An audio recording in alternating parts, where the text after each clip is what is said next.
For the life of me, every time it's time to go live, I go through hell. Okay. I'm just gonna do some question and answer. I was with the video, but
I'm thinking you can hear me. Hopefully you can.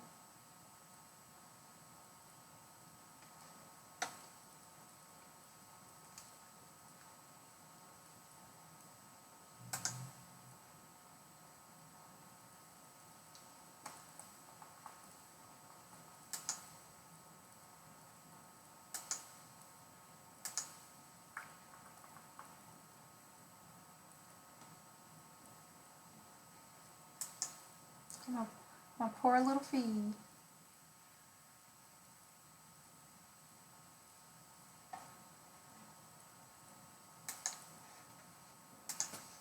Okay.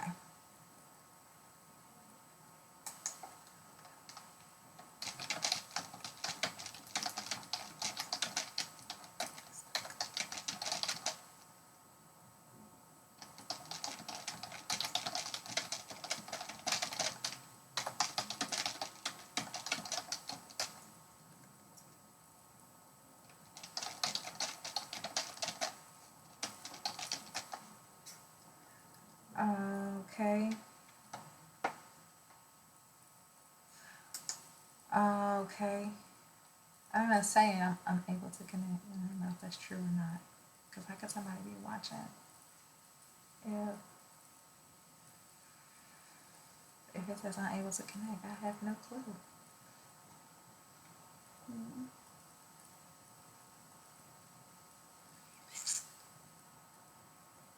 I don't even fucking know.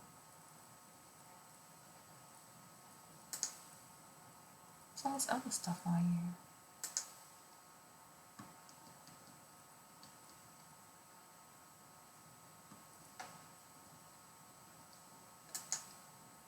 Okay. Maybe I have to come back in here.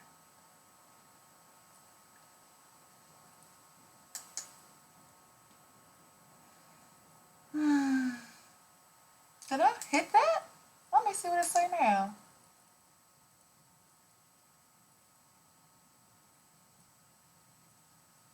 Shit, I don't even fucking know.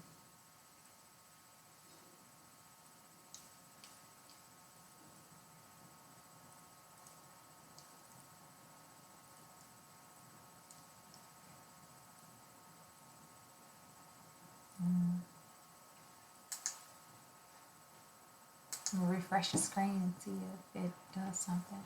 See, it's offline. Not me.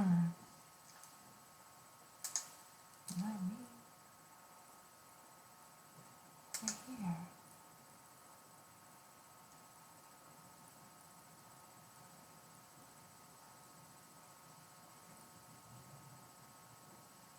So it is live. Okay. Then I must not be doing something right. So I don't even know. This one says it's live. So okay, then that's good. That's good. Okay, so I made progress, and I'm fortunate to have two people um, eagerly concerned, which is healthy and proper. So, this is the live chat. You can ask me something. And once again, got this pre-cut machine. All right, cool. I'll turn it off. So you can ask questions and just get some clarity on some things when it comes to taking care of women and taking care of yourself as a woman, and being a woman, and, trying to be ladylike, things like that. Always for the good reasons and not to be taken advantage of by somebody for your kindness. So, and sometimes you can do that and then abuse yourself, emotionally abuse yourself, thinking it's love, and that person is doing more damage to you than you can even imagine because you're not thinking properly because you're being emotionally abused. And so there's so much damage being done to you internally, and it has an effect on your body, and it has an effect on your womb. And so you can experience womb trauma because if you're being emotionally neglected or abused by someone who you perceive as someone you love or someone that you're intimate with or someone you have a relationship with, if they are damaging your emotions truly, but you perceive this as being love, so you can easily reprogram yourself. And that's what happens. We have this blueprint, so everything's already programmed and you're living a certain way, but you have to reprogram things. If you don't, then you are doing so much emotional damage to yourself over time. And who knows how bad this other person is in your life that is not helping you emotionally and allowing you to be a woman, as opposed to taking advantage of your kindness or taking advantage of your femininity. So, people can do that to you. They can come in your life and do that. And it doesn't have to always be a man. It could be a woman. That they can sabotage you or rape you of everything within you, and you would perceive this as love because it comes along with all these other things. So somebody can mistreat us emotionally. They can mistreat us physically. Some people can mistreat us spiritually. But then there are other areas in our lives where we're not being mistreated. So they may not mistreat us materially. And so because there's some areas where there's good and there's some areas where it's bad, we put it off for the greater good and constitute all of this as being love because we are in what we call a relationship. So this is what people do. This is how they behave. And that's totally wrong, and that's the wrong programming to have. If someone is abusive to you, if someone makes you uncomfortable, if someone makes you naive in expressing yourself or asking questions, if someone doesn't seem to have a keen interest in you and what you're doing, if they're more so catered to themselves, none of that is considered love. None of that is what you would say, I'm in a relationship with this person because we can relate to each other because we have so many things in common. That's not going to happen because that's not what you currently have. If you perceive that as love, then you have to reprogram your thinking. Is it possible to be in menopause and then use the kit and your cycle come back on? So you wanna bring your cycle back. So you've programmed yourself, and we as Black women have been programmed. There's a blueprint for us too. Yes, ma'am. I just saw it. Yeah, I was looking at the screen. Yes, ma'am. I saw Miss Thomas. And so automatically we're told that we have that biological clock ticking. So there's this clock. And slowly but surely, that clock is going to end up striking one. And as we get closer to that clock striking one, or as we get closer to the menopause, where the menstruation or that cycle of our life is put on hold. It's not meant to stop. It's just pause. It's put on hold. Because there's this clock that's ticking. It basically says that once we reach a certain time in life, we're going to shut down as a woman. This particular feature of our anatomy, this particular feature of our body is just going to say, that's it, we're going to throw in the towel, we're shutting down. And we call that menopause. And some women get it early, some women get it late. Some women are under the age of 30 and they're only on their period for 3 to 5 days, when the norm is still 6 to 7. So we know that their clock, for some reason, is already slowing down. It stopped in 2009. Okay, I don't even know how old you are, Miss Thomas. It stopped in 2009 and it's 2017 and how old are you? Because your cycle can stop for various reasons. It doesn't always have to be that your cycle has stopped because you're going through menopause. There are a lot of reasons as to why some women do not menstruate. Your eggs, there's so many of them. We have eggs on reserve.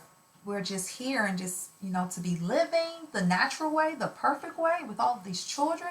We're so abundant and fertile, but then all of a sudden those eggs don't want to drop anymore. And so, like I was saying, some women have cycles only 3 to 4 days and they're under the age of 30. So we know their clock is ticking quite fast. There's some women who are in their 40s and their cycle is between 3 and 5 days. That's marvelous because we can project your years out. Okay. Yeah, we can project your years out on your stop when you were 51, 2010-ish. Okay, give you some more time. Okay. All right, and aside from your age, Miss Thomas, you want to bring your cycle back. Are you wanting to bring your cycle back because of what your body is going through as it's going through this phase of menopause where you're not having menstruation and your system is shutting down? Are you having too much testosterone? Are you having low estrogen? Did you have to go and have a procedure done and that caused the menopause? Did you have a hysterectomy? Or because what is it that's causing you to say, you know what, I don't want to go through menopause anymore. I want to go ahead and get my cycle back. So is it a fertility issue that occurred at one time and now, you know what, I want to give it another try? Maybe there's something else going on. So, there are many reasons why we don't menstruate, and there are many reasons, that we should be able to easily address when it comes to women not having their cycles properly. And a lot of it comes with programming or the blueprint or conditioning. And so with that, I can say, you know what, Miss Thomas, your cycle at the age of 24 was only between 3 and 5 days, and so was your mom's, and so was your grandmother's. So there's a genetic malfunction that is being passed down that was never, ever originally the plan, Oh, you have fibroids. Okay, did you have fibroids? Did you have a procedure done for your fibroids? Did you have a full or partial hysterectomy for your fibroids? Because and you are in menopause, right? So you had the procedure done. Did you have fibroids removed, or did they say, you know what, because you have so many fibroids, we're just going to go ahead and it's best that we just give you a hysterectomy? Because you've gone through menopause. Did you go through menopause with the fibroids in you?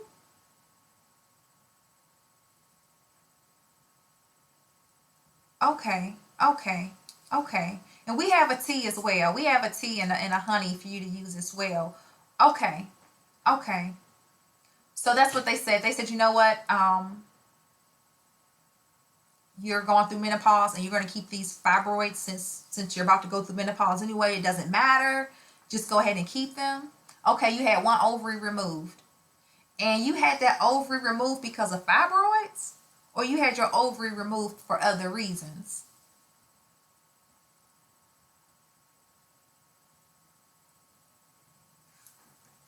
Miss Hey, Miss Thomas.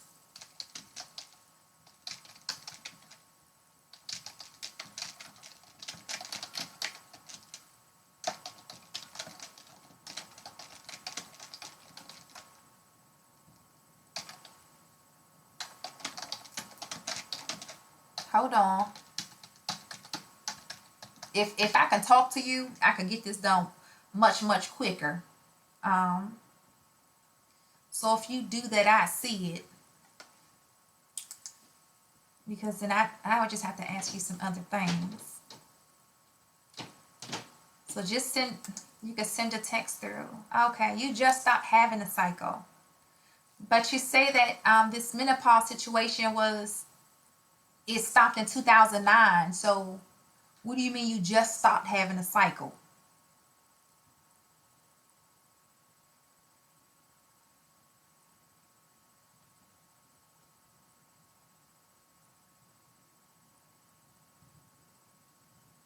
I don't understand.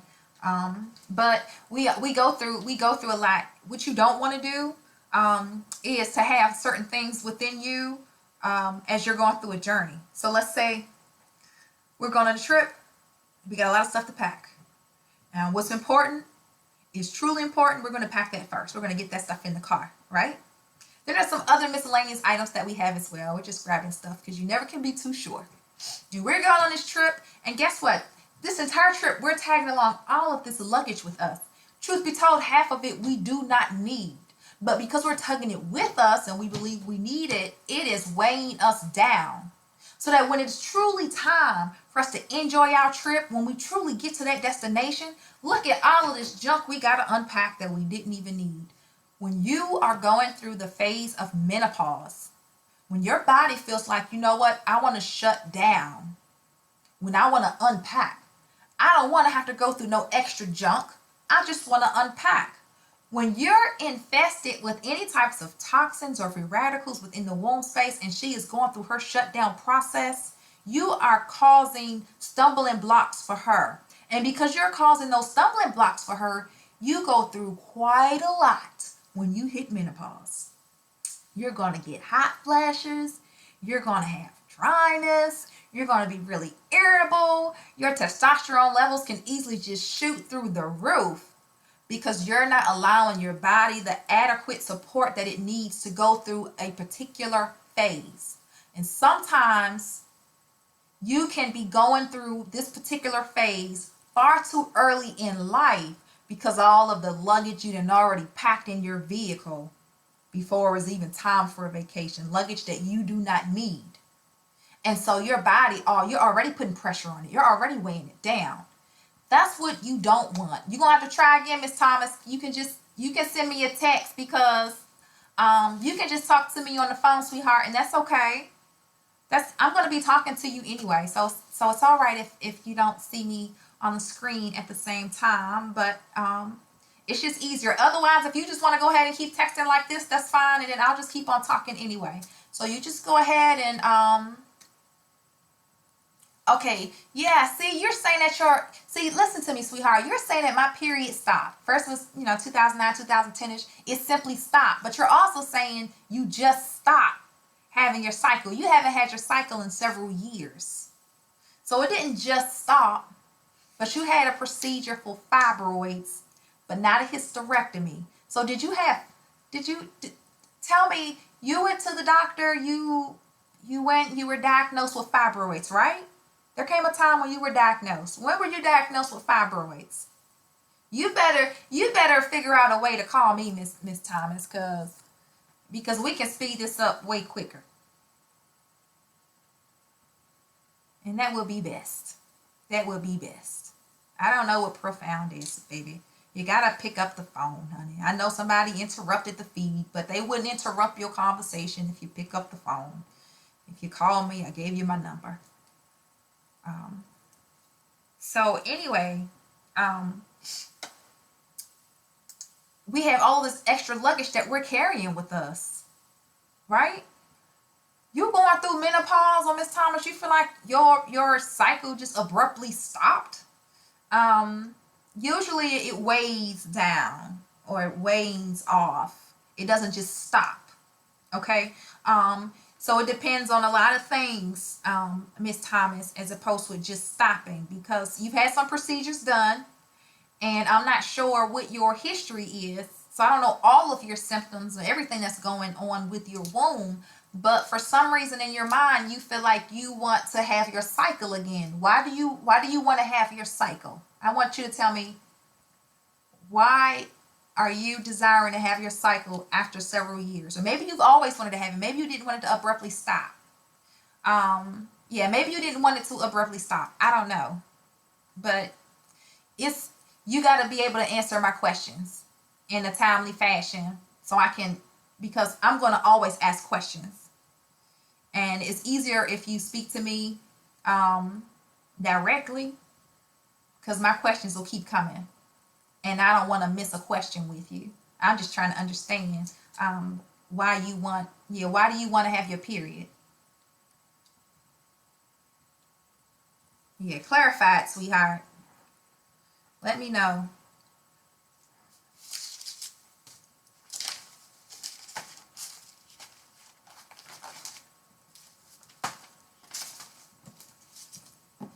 Yep, so you don't want to go through menopause, that particular portion in life where your womb wants to take a break. You don't want to go through that with all that junk in your trunk. That's why we always encourage during the detox. Call me right now. We encourage doing the detox. I think you can call me right now. Only one way to find out. Hold on.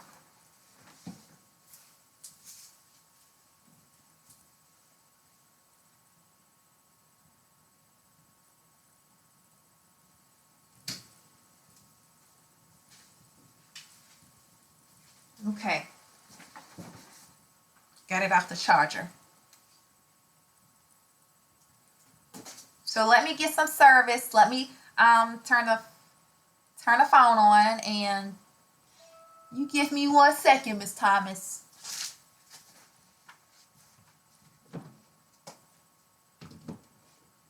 So that's why we encourage the cleanses, because it's not just because something's wrong, but it's for prevention. Anything that's up there that doesn't belong, who the heck wants it? She's such a nurturer. She's such a good baby mama down there. She just takes care of everything. Stuff that we just absolutely did not need. Stuff that we were not born with. And that is just not a part of the female anatomy or our chemical structure. It's not necessary. It does not belong there. You know, we get these signals from the immune system to the brain back to the womb, and sometimes she is truly non-responsive. She doesn't listen to the brain. And so eventually the immune system will give up on sending messages to the brain because it knows that it's non-responsive. It's null and void. Your womb doesn't know. So you take medicines, you take all of these different medicines with all of these chemical protein bases to it. You take them and you have chemically reprogrammed your womb to do whatever the brain is telling it to do because the brain is being controlled by a chemical protein in a medicine. So your womb is on drugs. She's on steroids and can't do a damn thing for herself. Then you take so much of it for such an extended period of time that when you decide to get off of it, your womb is basically retarded. She doped up. She doesn't know what to do. She doesn't even know if she should be a womb. She doesn't even know at what stage in life is she truly, because look at all the stuff you've been taking. Lord knows you've been taking a whole lot of stuff and you got some other things going on with you. You've been contracting diseases or infections, viruses, unprotected sex, semen, you're just having your periods, foods that you're eating or some other medications you're taking for something else aside from your womb. You just got all this other stuff going on. And you're putting all that pressure and that burden on the most important part of your body, of your anatomy as a woman. You're causing so much damage. She doesn't know what to do. You can take birth control for so long that by the time you get off birth control, your ovaries don't even realize that their goal is to protect the eggs and then drop them. She doesn't even want to drop the egg no more.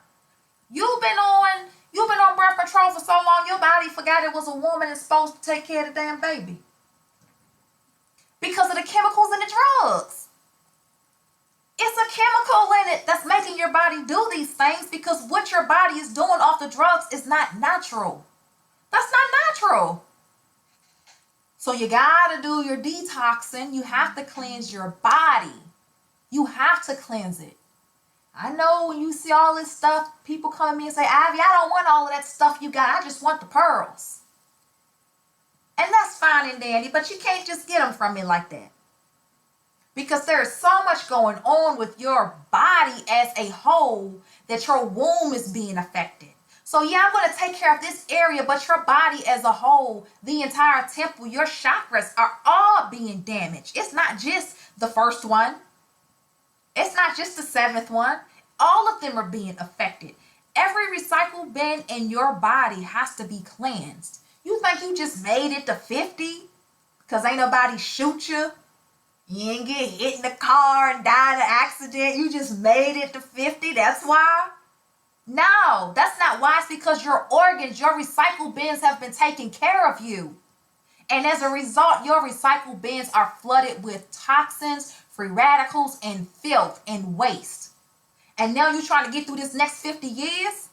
Half of y'all don't make it to 50 before your pussy all messed up on you. Your whole body just shutting down. You don't know what's wrong. You done been through hell and back, baby.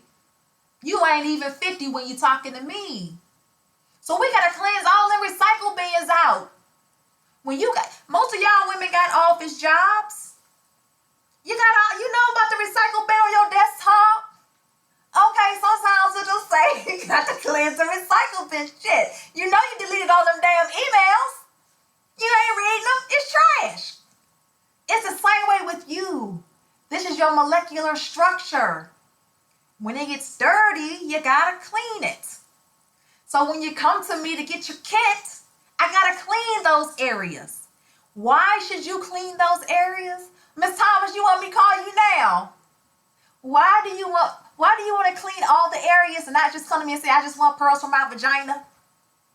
Because when it comes to the number one job, the president of everything, creation, Your entire body is responsible for the safety and well-being, the creation, the development, the nurturing of that child, of that unborn child.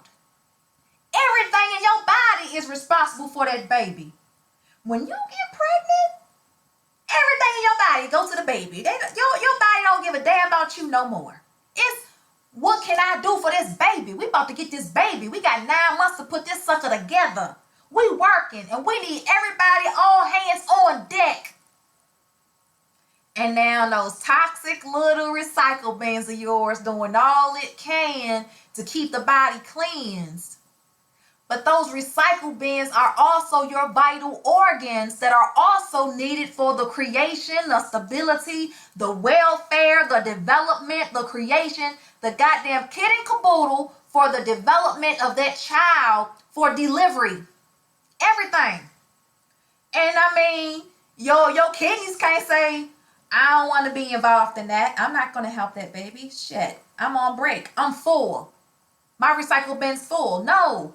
That kidney gonna do everything it can in its power as its responsibility. That's its right. That's its duty to do whatever it can for the development of that baby. And if you got toxins and free radicals and all kinds of shit, goddamn kidney stones all up in your kidneys, you passing on a genetically, chemically modified gene to that baby. Right through his damn umbilical cord. That's what you doing. So it ain't because you went through menopause early, because your mama went through menopause early, because your grandmama went through menopause early. You all by generation from something that was given to us, this was not us originally, we are passing down those genetically, chemically modified genes to our children, to our future. PCOS is a syndrome. It's not a disease. You're passing that down. Don't you dare say, I want to go ahead and go through my detox. I want to have a baby. I know how important it is to be a mother. I know what the womb is for. It's great to have a baby. And it doesn't feel good when you can't. Right? I know what it's about. Having a baby and not being able to have a baby.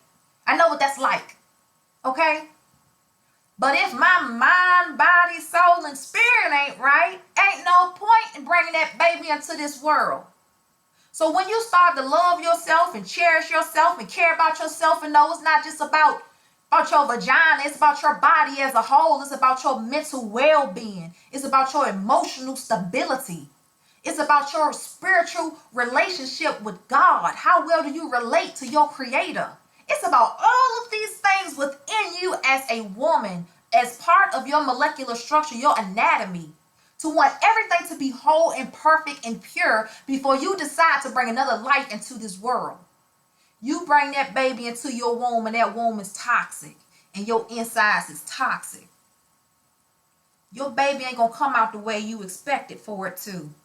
And then you're going to live with that guilt and shame. And then you're going to have another baby. And some of us got 3, 4, 5, 6 kids at home, and all them niggas act just alike. Something wrong with all they all of them in special ed. I just watched one of Dr. Umar's videos. All her kids all her 4 sons in special ed. And she says she don't know what's wrong with them. Her first child, second, third, fourth. Oldest son about to not be able to go to 11th grade because he got all F's because he had to go to court for his daddy. His stepdaddy for some shit. So your son had missed all his goddamn time in school. You decide to take him out special ed and put him in regular class because he don't like special ed. This your oldest child and you got 3 more underneath him. I mean, shit. Who is he mentoring? Who is he helping? Are you telling me that this oldest son in your house can't help these other 3 little boys and they're all of them growing up in special ed? Can't none of them read? And what's going on with you? So you gotta fix yourself. We gotta fix ourselves. I can't really dig down too much on a man. You know, because that's the man's job. That's what the men do. They could do that for you. But as a woman, there are things that you have to do for yourself. You're going to have to love yourself. You're going to have to care about yourself.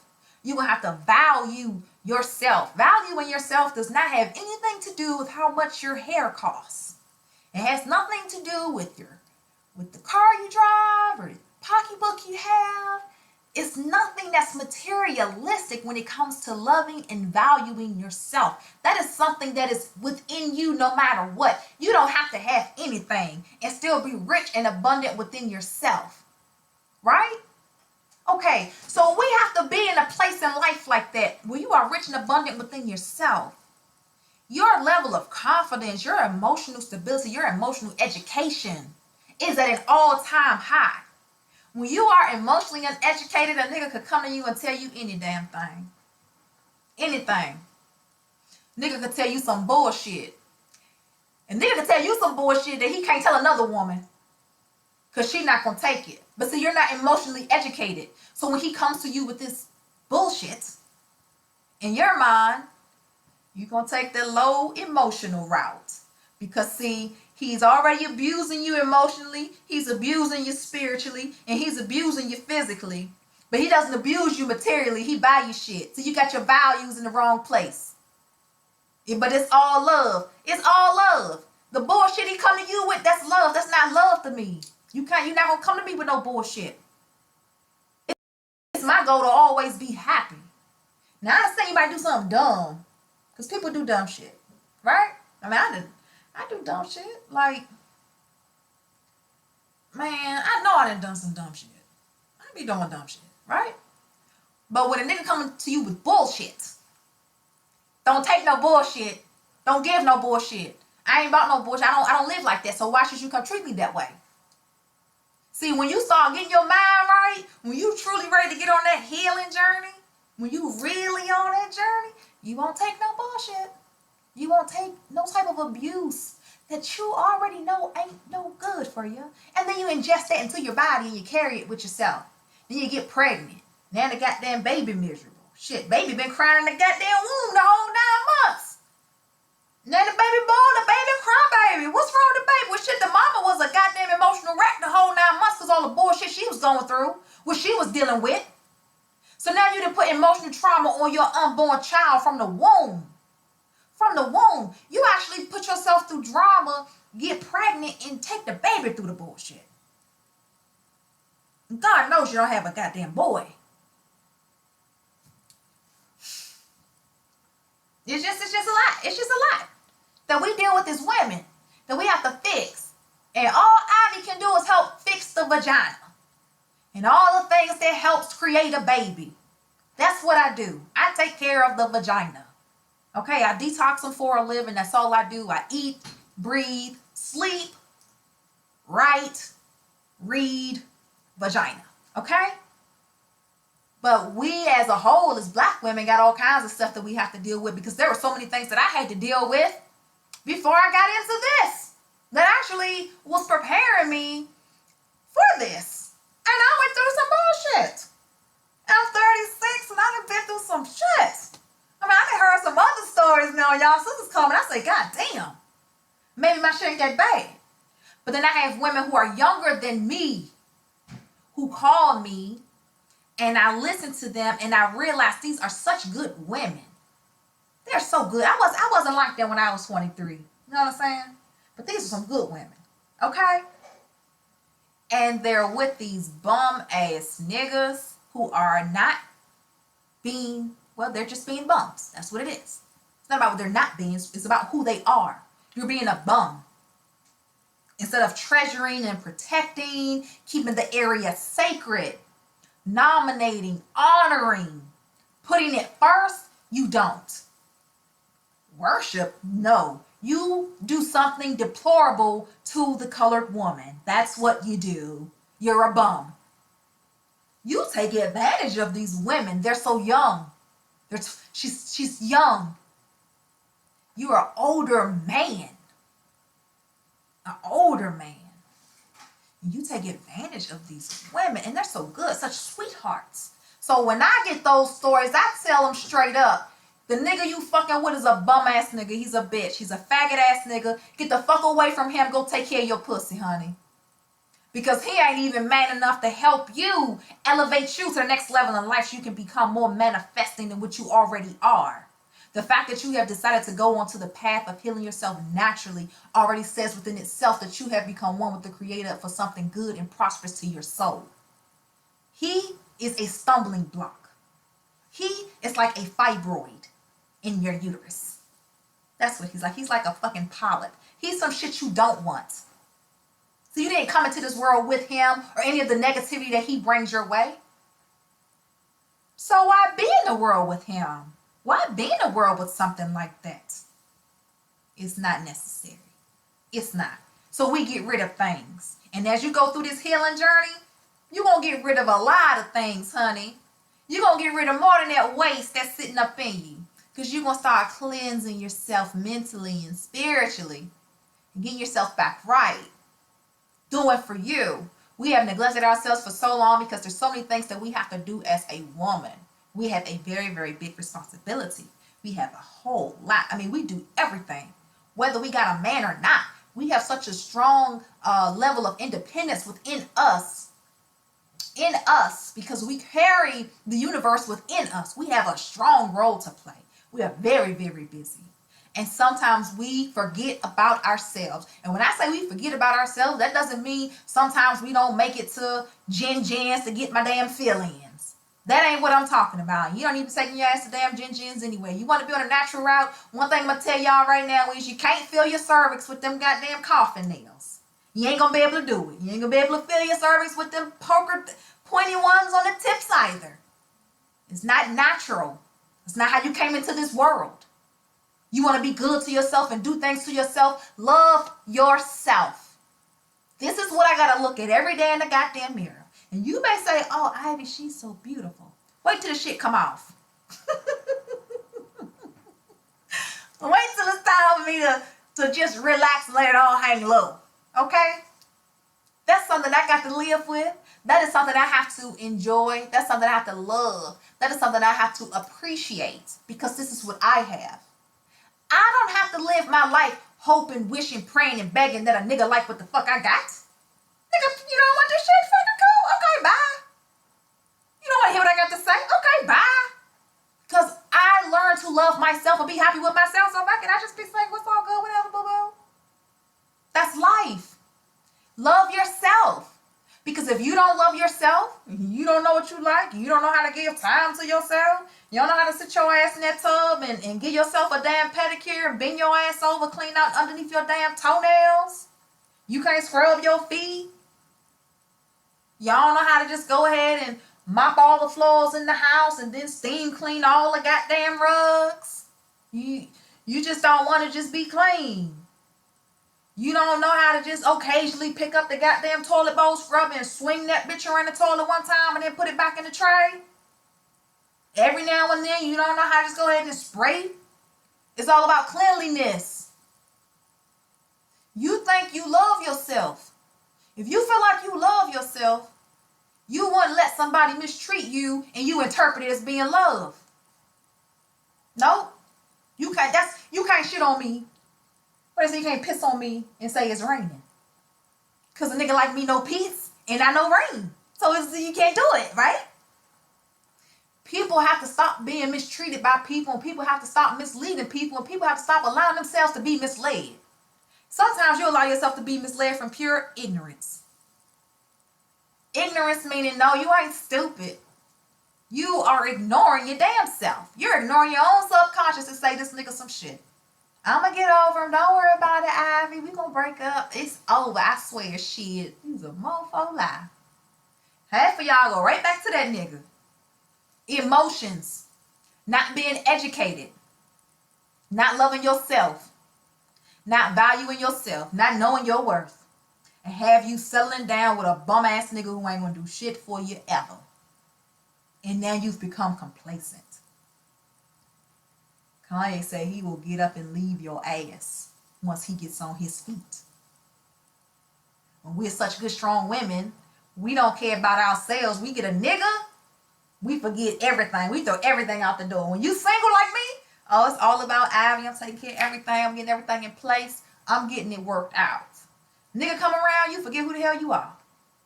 You all up his ass. Everything for him now. And don't let him be that bum-ass nigga. Take you for everything you got. Now you ready to get back to yourself and doing you because you realize he mistreating you. And now he looking like, shit, bitch, I'm good. I can roll out. It's okay. Go ahead and find yourself.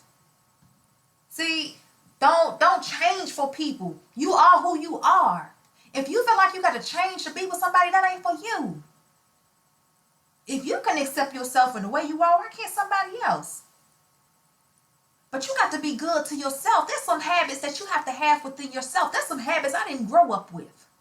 And I had to make a public service announcement. Okay? My dad came here from Jamaica. My mom was already here from Africa. They had a really nice house with a lot of nice rooms and bathrooms and everything. And somebody had to clean it. And there were 7 of us minus 2. Shh. You talking about work. I used to pour Murphy's oil, the thick black one, on the floor. And my mom would tell us start with the corner. By the end of the day, we'd have the whole floor polished. You know, I did hard goddamn labor. Shit. My daddy, you know, he do concrete and stuff. I could lift a few bricks. I could hold a few boards. I could do something. I could shovel some sand into a bucket. I had hard labor. My parents worked hard as fuck. We worked hard. Beat our ass if we didn't clean up the room. Drag you out from underneath the goddamn bed. You so damn sleepy. You underneath the bed trying to get the trash out. You fall asleep on the fucking bed. So my mom gonna beat that ass. Get your ass from underneath that bed. Nigga, clean this house up. So we ended up getting a housekeeper. To God be the glory. Yep. God is a housekeeper. I was so young, everything's such a blur, but I know she was good. She washed my ass every day. I didn't grow up as a little girl knowing how to wash myself, because I didn't have to. I had somebody to wake me up in the morning, basically put me in a tub, wash me up, dry me off, dress me, feed me, take me to school, pick me up. Somebody did that for me. Somebody made my bed up for me. I didn't do any of those things. Oh, shit. At first, I was waxing goddamn floors. Motherfucker just made to do whatever the hell she want to do. So now I'm older. You know, I done had maids since then. Once I got older, got my own spot, I was still getting maids. I just had one, and I mean, if she can't leave this Christianity bullshit alone and stop coming to me about how broke she is, I mean, fuck. You need to be taking that money, investing into a goddamn business. Stop giving it to your friend just because she your fucking friend. Fuck that. Y'all ain't investing in no business. But anyway, I realized that I have to clean my own shit. Right? And I mean, I do what I gotta do. I used to always love my house to look like a magazine. You know, and I love nice things and all that good stuff. I love mahogany wood and everything. But it's about cleaning it. You can have a whole rack of stuff in your house dirty as hell. I go to your house, dust every damn where. You got a lot of nice stuff, but it ain't clean. You got too much nice stuff. You got shit everywhere. Like, you need to have a yard sale. See, all kinds of stuff be going on in the house. But I got with somebody who had to let my ass know, Ivy, your ass need to learn how to fucking clean up. And I had to let that motherfucker know, bitch, I'll get a maid before I stress out about cleaning up this house. We got so much to take care of as people, we become lazy. I couldn't be lazy in that area of life. I can't keep paying somebody to clean my goddamn house. No, I could clean my own goddamn toilet. Shit, it ain't that motherfucking hard. It doesn't take long to do. Right? A lot of things I can do for myself. I can cleanse myself. I can wash myself. I used to have a phobia about the bathroom. I don't know why. I had this phobia about going in there. Like, probably because the maid, like, in the morning, it'd be early as fuck. She would make me get up and go into this bathroom. And I'm like, I mean, isn't it kind of cold, you think? Like, there was no love with the maid. She didn't really show me no love. She was just doing her job. She was just doing her job. That's what it was. I just kind of like had this phobia. You know, there's some things I had to go through and learn for myself and start to do for myself. Because I had to get to an area in life where I was valuing myself. Right? You got to get to that same area in life. And one way that you do value yourself is cleansing. Now let me see, Miss Thomas. You still there, Miss Thomas? Ivy, please call me when it's convenient for you. I'm watching you live now. Hey, 205, hey, girl. Oh, you in, okay, let me see. See what you talk about. I know you from the A. Hello. Hey, how you doing, Miss Thomas? Is this Ivy? Yes, ma'am. Yep. Hello. I'm Hey. Dana, girl. I know I was throwing you for a loop. It was hard typing. You know? And that's why I said I want to talk to you. Let me talk to you so we can get the ball rolling. You mentioned that you had fibroids, and so you had to go and you had some procedures done, and you had your left ovary removed. Well, see, okay, okay, I'm 51. Okay? And so what happened, I used to have irregular periods, and they were heavy. Going to the gynecologist, they were like, okay, you have endometriosis, and you have a lot of it on your right ovary. So they took that, like, when I was, like, in about my 30s, okay? He told me, the doctor told me I would go into menopause early because I only had one ovary. You see what I'm saying? And so I knew that. So I relocated to Birmingham. I don't live there now, but I relocated to Birmingham in 2007. And then during that time, the doctors, the gynecologists, they were like, if you want to have a baby, you need to start. But anyway, my period stopped probably like around 2009-ish, 2010-ish. They just tapered off. And then sometimes, like, I don't know, maybe once a year or every whatever, you may get a little bit of spotting, because I'm preparing menopause. Okay. And so I have not had a full period or spotting until one of my sorors just got me this detox tea, and these life capsules that I just started taking. And I'm like, okay, I'm taking the product, I'm eating alkaline now. I've only been on it for about a week. And I look down and I'm like, oh shit, I'm kind of, bleeding. Looks like my period wants to come on. Okay. Okay. And so Victoria told me about you because she's used your products. And so I said, look, I need to clean. She said, you need wound cleaning. And then ironically, you had a live broadcast on today. See what I'm saying? So that's what it is. Like, I'm doing this detox. I've had normal pap smears, normal stuff.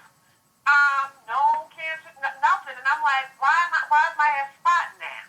You know what I'm saying? Yes, ma'am. Okay. So does that help you get a better sense? And I have fibroids in me that they said calcified, and they left them in there. They said because I wasn't spotting. They were like, if they don't spot, if you're not spotting or anything, they're going to shrink on their own.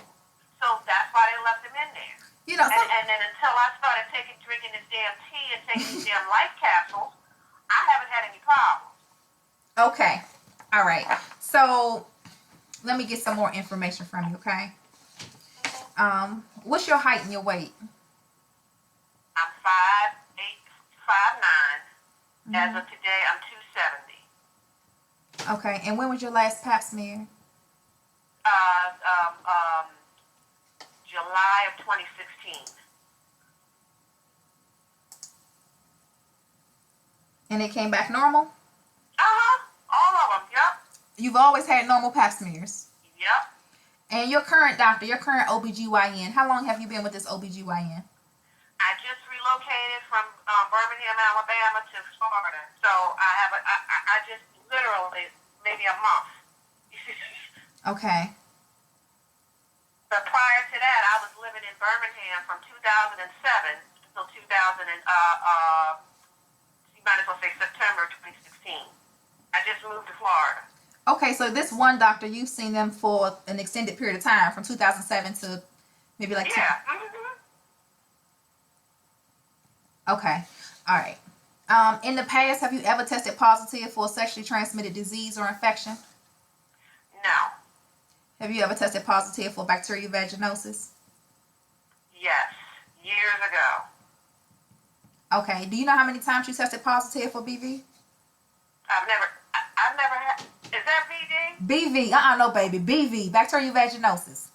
Oh, once. Okay. And did you see a doctor immediately after exposure, or had some time pass and then you went for a regular visit and found out? Well, what happened is I had, pelvic inflammatory disease. This was when I was a freshman in college in 1983, 84. I started bleeding large clots. I had gone to, so I had to, and so I didn't know what was wrong. Went to the hospital, and that's when they were like, "You have pelvic inflammatory disease." Okay. All right. Now, when you were diagnosed with BV though, was that immediately after exposure? Oh God, yeah, I guess so because I started feeling funny, itching and whatever. Yeah. Okay.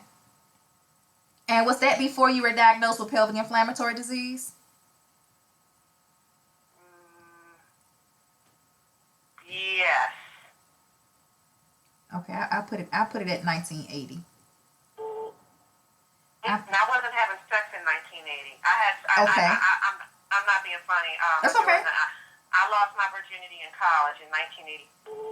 I was a freshman. You lost your virginity in college at what age now?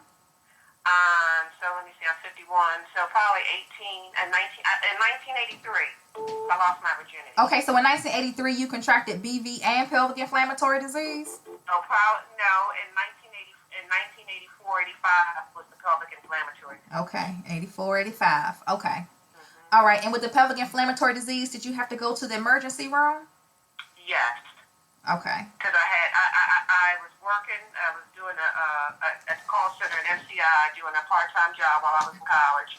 Went to the bathroom and large clots came out from me, and and so I asked my boss, could I go? And I went to what I did is I went to my gynecologist.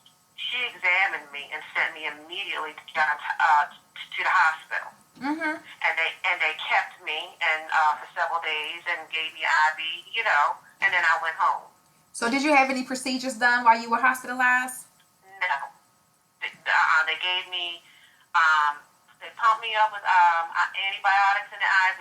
I had to take the antibiotics after I left, and they gave me something to clamp down on my uterus so I would stop that bleeding. Okay, so you told you went to the office, told your boss, hey, something's not right, I'm not feeling good. Did you go to your gynecologist immediately, or did you schedule an appointment? When I started bleeding like that, I called them and she told me to come right in. I went to the gynecologist immediately. Okay. So you had the and you don't know how long you had pelvic inflammatory disease because you don't know. Okay. All right. And let me see. And when were you diagnosed with your fibroids, Miss Thomas? I was diagnosed with my fibroids. Let me think. Okay, because I was living in South Jersey seeing Dr. Hosmer. Probably in my it would be after I graduated from Morgan. So I graduated from Morgan in '87.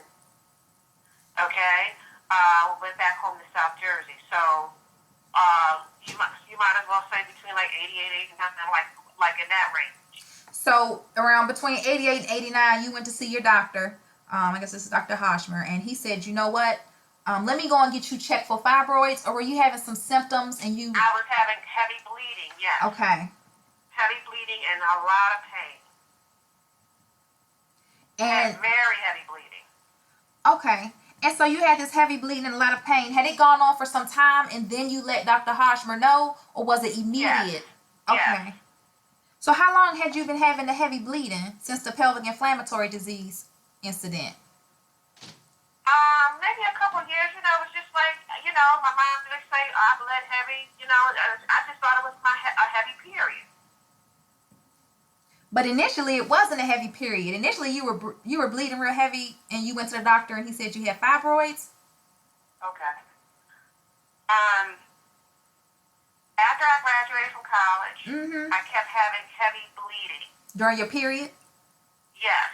Okay. And so during the regular visit to a doctor, when you just see your guy, I'm like, they're like, how are you? I'm like, they're heavy. And then I started having like pain. Cramping. And so they did an ultrasound. And that's when they were like, okay, you have fibroids. Okay. You have endometrium like that. So it was through regular ongoing visits and then asking me questions. Am I making sense? Yeah. I get the story quite a bit. I do, because I'm just saying, I mean, you've been seeing your doctor for an extended period of time. for a very extended period of time. And so all of a sudden, right between 87 and 89, you get diagnosed with fibroids. And where are your fibroids? They're in the back. They were around, like I guess in the back area, and then coupling around on the right ovary. That's why I had the right endometrioma. That's when they removed my right ovary, because I used to have to get bad pains on that side. When you were having your period? Yes. Had you ever mentioned the pain in your right ovary to your doctor prior to you being diagnosed with fibroids? Yeah. Mm-hmm. And that's when they did the ultrasound, and they saw something on the ovary, like whatever. But we need to do a right endometrioma.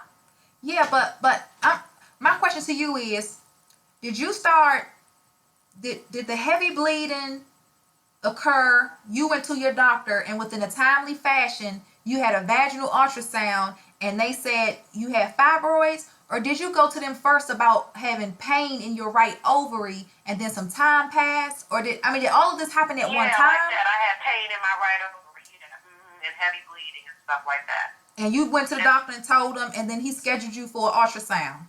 No,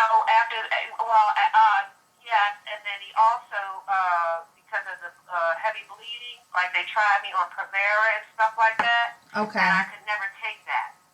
It gave me clots in my legs and stuff like that, so I could never take any type of birth control. All right, and so they put me on that death row to try to shrink the fibroids. You know what I'm talking about? The death row. Okay. Yeah, gave me that to try to shrink the fibroids. That worked a little, but it didn't, and it was like, okay, well, we still see this right endometrioma, so that's when I had surgery, like about 90 or 91, to go in there and, I guess, take part of that ovary and what have you, and that was it.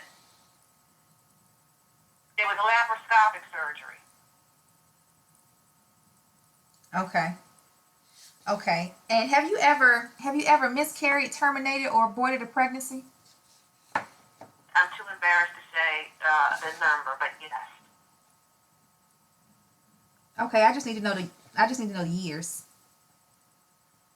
The first one, 1985. That was Okay. Did you have any follow-up care with your primary care physician after the first termination?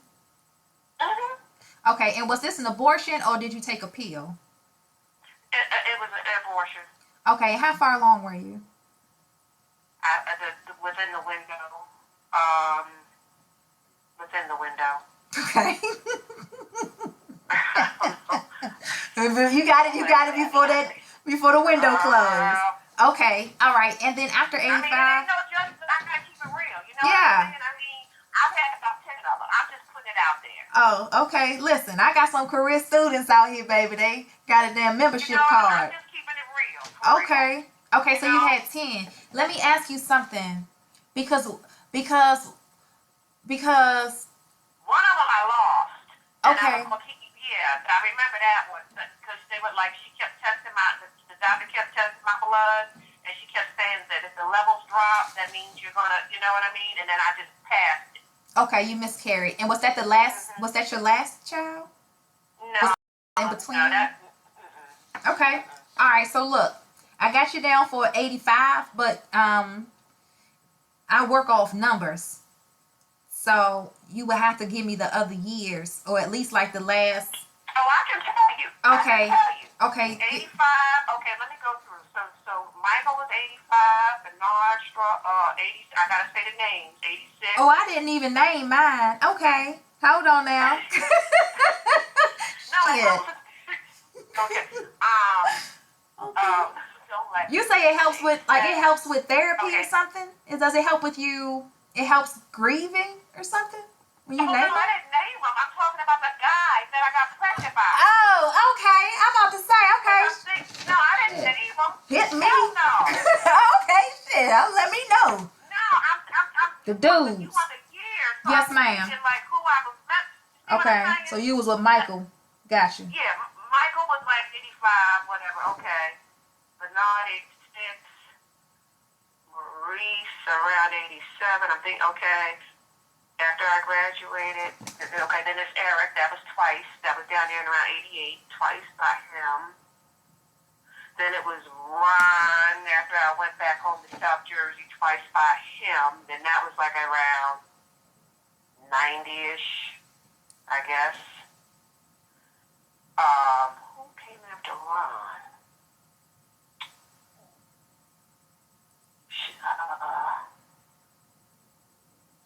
Was Ron somewhere? That's good.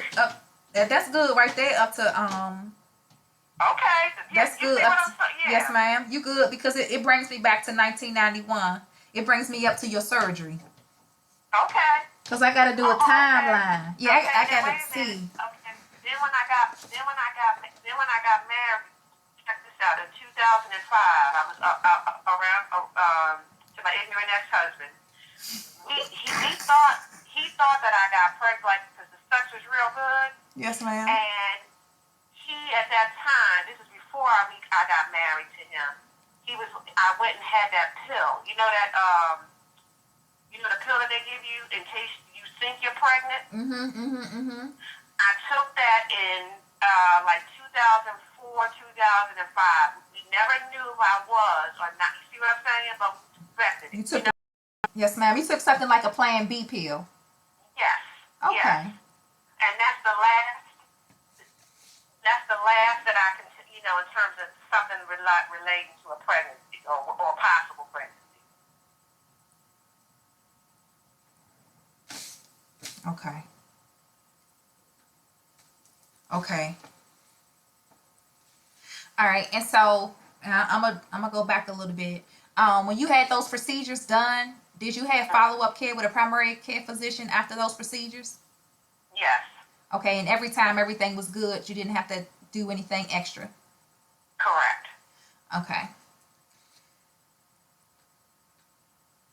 Now, I know I had asked you if you ever tested positive for any sexually transmitted disease or infection. Pelvic inflammatory is a disease that you tested positive for, I guess, between 84, 85 sometime. But after that, you still was having unprotected sex. You were getting pregnant. And so after that, these other men that you slept with? I had well, wait a minute. I think, now I'm not when I say I think, you have to, I haven't had, I'm 51 and sometimes you block shit out your mind. Yes, ma'am. Real. Yes, ma'am. I believe, if I'm not mistaken, that I had vaginal warts, Okay. because Dr. Hosmer did a what is it? A culture? When they put something on there, you know what I mean, to kind of cauterize something. Mm-hmm. And then he swabbed inside of me with some betadine and something, and he said whatever would fall off. You see what I'm saying? I remember that. And so I'm gonna say vaginal warts. Okay. Let me ask you something. What year did he diagnose you with we say genital warts, but they're vaginal warts. What year did he diagnose you with those warts? I'm gonna say 80, maybe 89. Okay. You know what I'm saying? Okay. I was in South Jersey like around that time, 89ish, 80, 80. Okay. 90ish. Okay. All right. Okay. With your genital warts, did you ever have an outbreak? What happened is I started like on the tip where you urinate. Mm-hmm. It looked like cauliflower. That was you had an outbreak. Oh, okay. Yes, ma'am. That was the outbreak right there. That's where genital warts, the herpes simplex virus, the human papillomavirus, all of them give you warts or lesions on your vagina or wherever you first had contact. So whoever gave you genital warts, the first place he touched you with his penis was right there by your clitoris. So that's your first area of contact. If you were to ever have unprotected sex and have an outbreak somewhere else on your vagina or on your body, that's because you've been exposed to another strand of the virus. So that's the only. I've never had another outbreak. Okay, yeah, I've good. never had another. Okay, so you just have that. Nothing like that. Okay, all right. When we blend your kit, like like if you were to, go through with your cleansing process, we would do your kit for the terminations, the endometriosis, and I'm gonna come back to your endometriosis, the fibroids, the pelvic inflammatory disease, the BV, and the virus. Because right now you have genital warts, but you could also have the hybrid for the viruses that also cause warts, which is the human papilloma, the human papilloma virus or the herpes. HPV, you know how they test throughout the year, whatever. Mm-hmm. And I know there's different strains, but whatever the type, whatever. My last test said no HPV. Okay.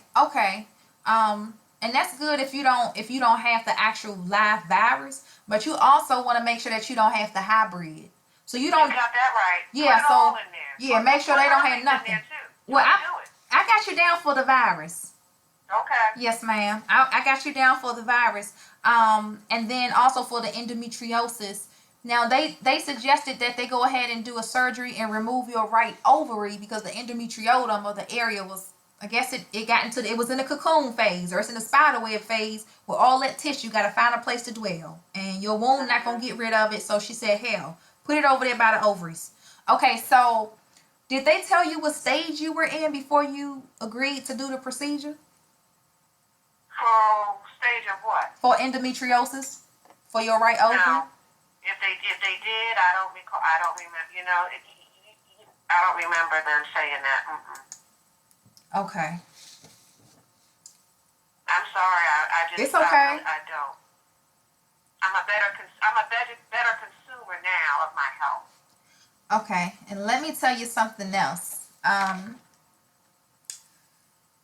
You contracted BV from your partner, and the good thing is that you were immediately treated as soon as you're exposed. I tell women all the time, if you had unprotected sex with somebody, I don't care how good he looked. I don't care if the shit didn't burn. It doesn't matter. You have unprotected sex, go to the clinic. Go get tested. So you did it. You had some symptoms. Sometimes we don't have symptoms. That's why we don't go to the doctor. But you went and you got tested and you got cleared up for the BV. So we're just going to clear out all the dead pathogens from the BV. But those dead pathogens set inside of you from 1983 till today. They still in there. Got that right. Yes, ma'am. Right. But on top of that, along the way, along your journey, was you watching me on live stream when I was talking about loading that stuff in your trunk? Huh? So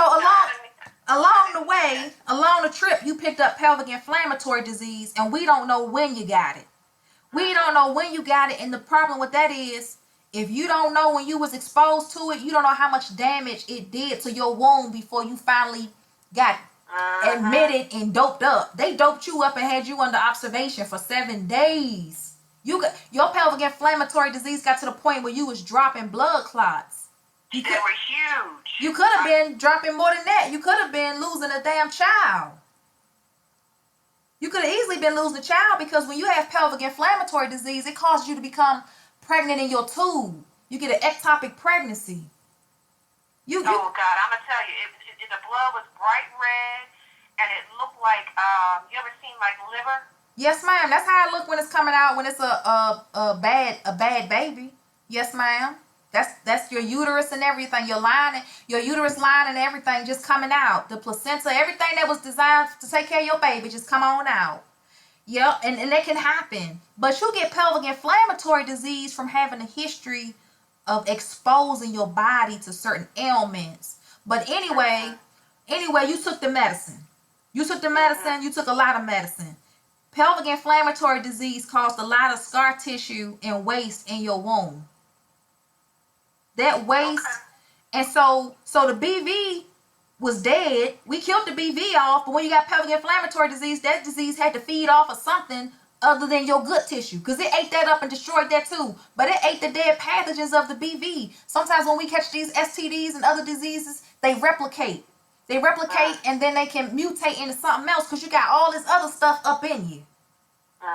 Yep. So you picked that up, and then you done had you a few unprotected partners. And I don't know what was in that scrotum. That's why now we do the his and hers kit so we could detox his scrotum, because whatever was in him, he was giving that to you too. He adding on top. I don't see nobody, and my stuff I have not indulged in stuff in a couple of years. Good. We're good. But get on the My good stuff, foot. okay? Okay? That's I'm good. going up and I haven't had, it's been about 3 years. It's been a minute. Good. Well, ain't nothing wrong with that, baby. Listen, you done had a party. You been partying. Yes, yes. So this Good. thing right here. No. Okay?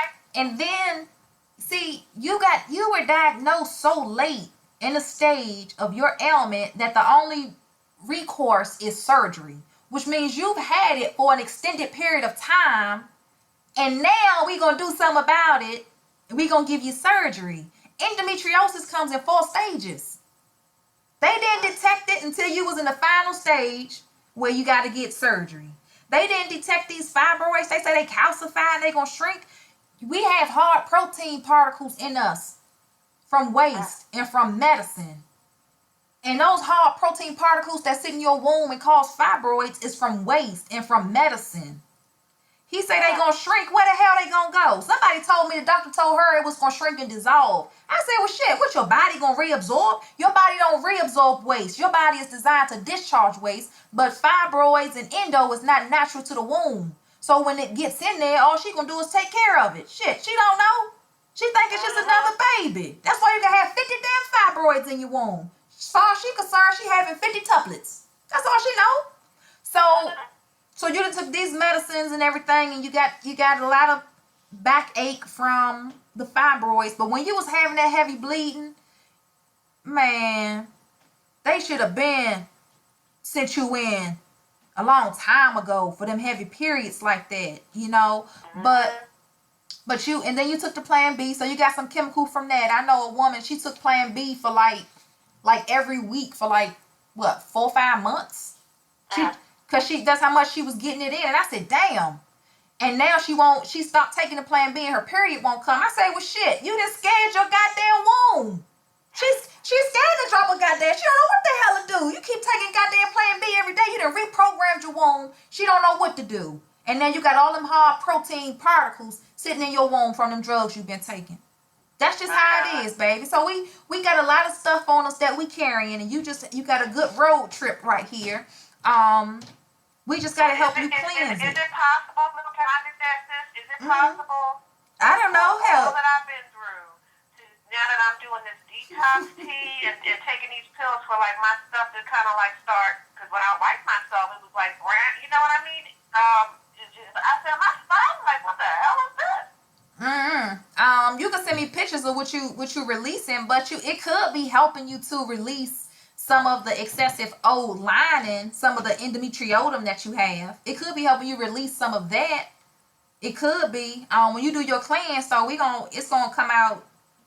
It ain't gonna be spotting. We gonna get it all out of you. Then let's get it out. And not only that, you wanna get the radicals out of your bloodstream. You've been doped up for a long time, and you at 51. We trying to get you through the long stretch, baby. These next 50 gonna be hell. We trying to get you through it. So and let me just tell you this: I was just diagnosed with nodules on my thyroid. Right? You have a thyroid, an overactive thyroid? Underactive. And so what they did is, because I went in for a problem with my back, you know, it was an incidental finding on an MRI. They were like, okay, well, we see a nodule on the left lobe of the thyroid. They recommended, I spoke through this, they recommended an ultrasound on my thyroid. I had the ultrasound. From the ultrasound, they said, okay, you need to do a biopsy.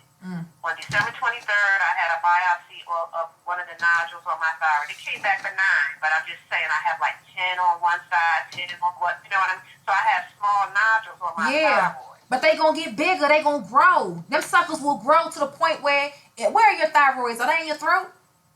Yep.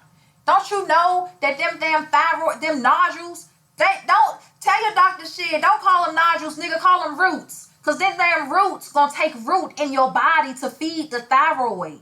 They feed it. Those nodules are taking in nutrients or whatever you got in your body and feeding it to the goddamn thyroid. It's just like a fibroid. It's the same thing. It's hard particles. And what will happen is you gonna get to the point, they gonna get big, and you gonna get to the point where they gonna say, we gotta cut your throat and take that damn thyroid out because it's the size of a golf ball, and if we don't take it out, it's gonna cut off your breathing. It's gonna make it very hard for you to breathe. Then you're gonna have to take. Can you put something in my thing for that too? Hell, I can look it up. I sure will. I'll look it up, and whatever I have within my entourage, I'm gonna put it in there for you. The question is, what toxins have you introduced to your body to cause you to have a thyroid? Are you allergic to iodine? Yeah. Now, yes. Now, see, and I'm also, I shouldn't be eating gluten. Gluten kind of makes me feel loopy. Loopy? What you mean? You know, like grain, bread and all that. No. Like that. What you mean to make you feel loopy? You know, like you feel like the high of it. Like if I eat a lot of bread, it's like I feel Yeah. No, I'm serious. Not high, but like you get tired. Okay. You gotta hold back on some of your stuff. You're 270 pounds. What type of diet are you on? I just started eating vegetables, the lentils, you know what I'm saying, cutting up the bread, that kind of stuff like that, while I'm on this damn detox, like eating like what Dr. Sebi wants. Yes, ma'am. Rest in peace, Dr. Sebi. Okay, so you're on your journey, baby. You're on your journey getting some things taken care of for you. And this is something that you're going to incorporate into your healing journey to support you in whatever it is that you are doing within your healing. I am going to recommend that you go ahead and get you some pure whole. It could be cold pressed, and that's fine. Aloe vera juice. So it's pure aloe vera. No cuts, no flavor, no lemon juice, just aloe. So we can help you with some of your, you got a lot of fluid retention. Yes, Lord, my ankles, and yes. Yes, ma'am. My legs, I have a whole hell of a lot of fluid retention. Yes, ma'am. So we'll take care of the fluid retention for you, and that's fine. The aloe vera juice is going to get that off of you, so you'll be urinating like a racehorse, and it's okay, baby. Go on to the bathroom. We're going to get all that fluid off of you. So that's going to help you with some. This 270 going to drop. That 270 will drop because of the fluid putting in pounds on you. And then if you're allergic to iodine, Nobody ever told me that, but I had this naturopath told me, she's like, the doctors are going to tell you, people are going to tell you, don't take the iodine, but because your body temperature is cold, she's like, you need some of that damn iosol in you. Yes, ma'am. Okay? So what she had, this little old school white lady, she said, can we take my body temperature? And I've only been doing it a couple of weeks, where she said, I want you to take one drop in the morning for 7 days. Then you're going to do one drop in the morning, one drop in the afternoon for 7 days. One drop in the morning, one drop in the afternoon, one drop in the evening, like that. Get you acclimated. And then, so I'm up to now just 2 drops in the morning. Okay. And that's it. So yeah, because you have an iodine deficiency, and if you have an iodine deficiency, it'll cause you to get thyroids because iodine helps fight off thyroids. That's what. And you know what? Let me tell you. I know you know this, but this is how she explained. She said, think about when you get a damn scab. What do we put on? She's like the iodine or whatever. It's supposed to heal. Yes, ma'am. Especially when you go in the emergency room, that's the first thing they pull out. Right. Yeah. And so she said she said they're going to tell you because don't think about. She said, but you need some damn iodine. Right. But if you can't get none, Miss Thomas, do you eat seafood? No, see, I'm allergic to shellfish. That's the natural source for iodine. Shellfish. No, but I'm taking my damn drops. Okay. I'm taking them drops. The iodine. Okay. I'll put some. I'm taking my damn drops. I have pure iodine. I'll put some. I don't have it for oral though. I don't have it that you can do orally, but I do have it for the soap and the salve for you to apply And that's good because when you do the cleanse, you'll shave thoroughly. You're going to shave your vagina, your butt, underneath your arms. And you're going to use the soap from the vagina up. Your vagina, your butt, your breasts, your lower tummy, underneath your arms, your neck, and your face. Because we're going to, the soap and the salve is going to penetrate your fatty tissues as soon as your pores are exposed from, open from steam. So when you in the shower, yep, that's what we're going to pretty much hit your fatty cells because your fatty tissues, all of those areas are affected. Your lymph nodes, all of those areas are affected by toxins. So we attack the tissues. We get them back to where they need to be. What, ma'am? This is nothing but God.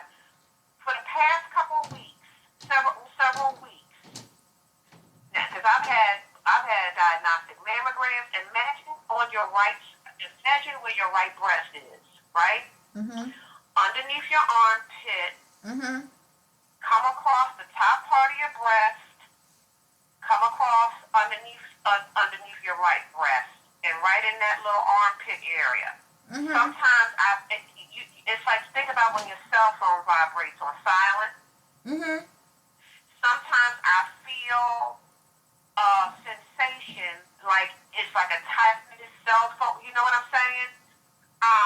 They've tested me for every damn freaking thing. They've done a diagnostic mammogram. I had it recently. They didn't see nothing. So on next Wednesday, I'm going to have a stress echocardiogram with the cardiologist. You see what I'm saying? You got some good health insurance, baby. You got good health insurance. Yes, I do. And you be careful. You be careful with your good health insurance because the doctors will wipe your ass dry because of good health insurance.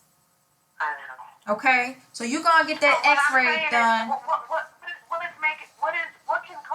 can be causing the like that sensation across the, like come across your top part, not the whole breast. It could be your nerves. It could be your nerves. It could be your nerves from something going on with your back. You already having back problems anyway, so you know your spine. I have spinal stenosis, like they on the C5, C6, and all of that, like that. How you get like this? Okay, I'm gonna tell you the next part probably with my ass with the damn pillow. Sleeping wrong. You see what I'm saying? That'll check you up. Sleeping with your neck to the damn side. You see what I'm saying? The pillow. Okay. I don't know what's going on. Okay. You said no judgment. I'm keeping it real. Okay, so let me ask you something, Miss Thomas. Are you at a point where you say, you know what, Ivy, can I get my period back because I want to have a baby? I don't want no. I don't want a baby. Okay, what you want? What I wanted to be, well, I mean, it would have been nice, whatever, but I'm not. But what I wanted to know, what was scary, to be honest with you, is it was scaring me, thinking like, why the hell am I spotting? And then my spot is it possible when you detox that when you haven't had your period, when your period's been on pause, when your cycle's been on pause, for it to come back, even though like after several years. That was really why I was asking that question. I'll tell you this. I'll tell you what I know from firsthand knowledge, that depending on how you treat your womb or how you prep it, you can extend your birthing season so as to not go into menopause as early as some women do. If right now you truly aren't even in menopause, then your period is being delayed from the endometriosis. Even though they removed something, they didn't get rid of your endometriosis. They just took your ovary. They took that's it. So that could be an issue. Also, what you're shedding right now is old lining. You letting some old lining loose. And that's cool. Right. So I don't know if you're actually having a cycle right now, or if you're considered spotting right now, or if you just took some tea and now you got some lining coming out. Yeah, because I'm doing this with the life cycle, the Vita, whatever that means, with those life capsules and drinking that damn tea, and it's making my behind go to the bathroom for real. Are you pooping a lot? Yes. It's not running, but it's coming. Okay, so it's cleaning out your intestines. It's cleaning out your intestines, but you're also doing some spotting vaginally. You got some spotting coming. How long do you have to take this tea? Oh no, you drink the tea twice, 3 times a day, and you take the pills twice a day. For how many days? 30. Damn. But The tea is 3 times a day. Hold on, let me get this right. You lose like 30. You lose like 25, 30 pounds on this. I mean, you could lose 30 damn pounds drinking aloe vera juice, getting all that excessive fluid retention off of you. Well, okay. I'm just saying, you're going to drink this tea for 3 times a day. I'm going to do this damn tea. I'm going to finish the tea in the pills because I paid for the shit. Damn. You know what I'm saying? Yeah, but you can read it. Turn your pills over on the back and see what's in it. And see if. I'm going to text you. I know what's in it. Okay, yes, you can send me a picture of it too. Let me see. We have our own patent on the products that we use. So when you decide to do the detox with Chandra Pretty, you wouldn't use this tea and these pills that you're ingesting right now into your system. Okay, that's fine. Okay. And you've been taking the tea and the pills for how many days so far? About 4. 4 days. Yep. Okay, let's see how your results are. Let's give it a week. About 7 days to transition into the system, into the bloodstream, or whatever it's gonna do.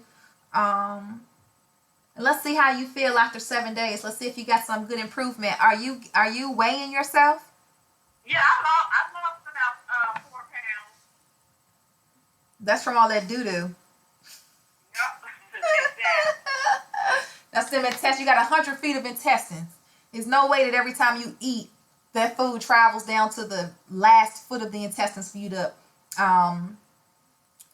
use the bathroom, for you to pass your bowels. And so we just poop out a little bit at a time. But if you're eating 3 times a day, you should be passing your bowels 3 times a day. So some of us have irregularities within our bowels, but sometimes you can have a syndrome within your bowels. It's from the foods we eat, foods, radicals, everything. So we deal with a lot. See how I want you to see how that works for you though, Miss Thomas, and then what I got for you a little different from what you're doing right now for 30 days, sweetheart.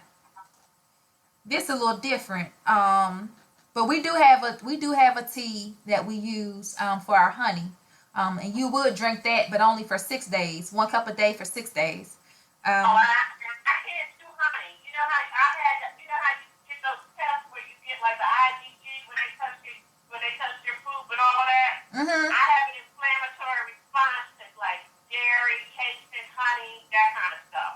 Okay, so then what'll happen is I'll send you some drams, and you'll take those drams, and then you would just put it in your hot beverage.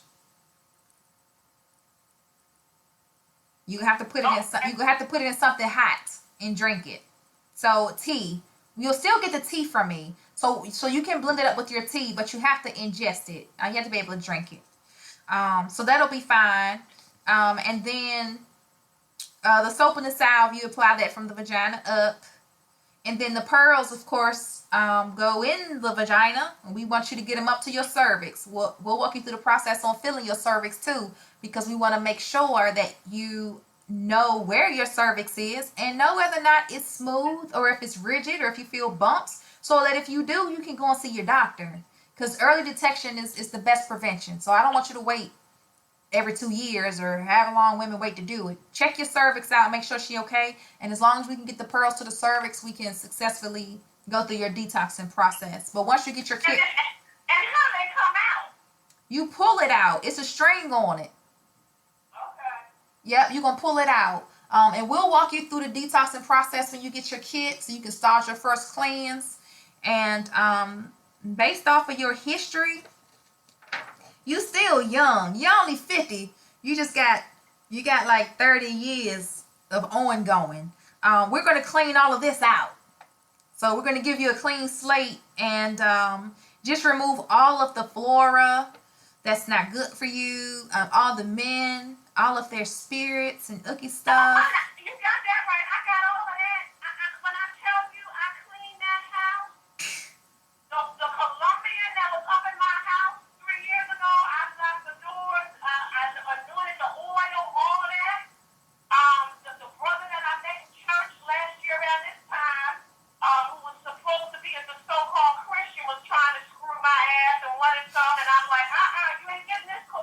Don't take. And I have not. It's been about a good 3 or 4 years. Yeah. I haven't had no damn sex. Well, you stay home. You don't just because a nigga in the church don't make his ass a damn saint.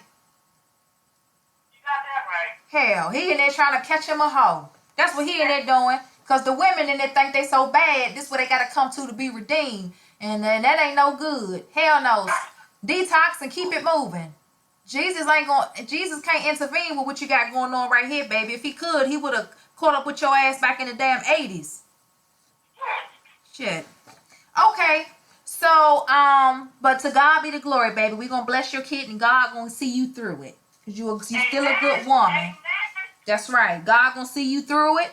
And we gonna do your cleansing and everything. And if your period do come back and God put that God in your life, then hell, I done seen 50-year-old women, 55-year-old women push a baby out. Shit, if I could push a baby out at 70 and that little sucker pop up in there, I ain't got no choice but to push him out.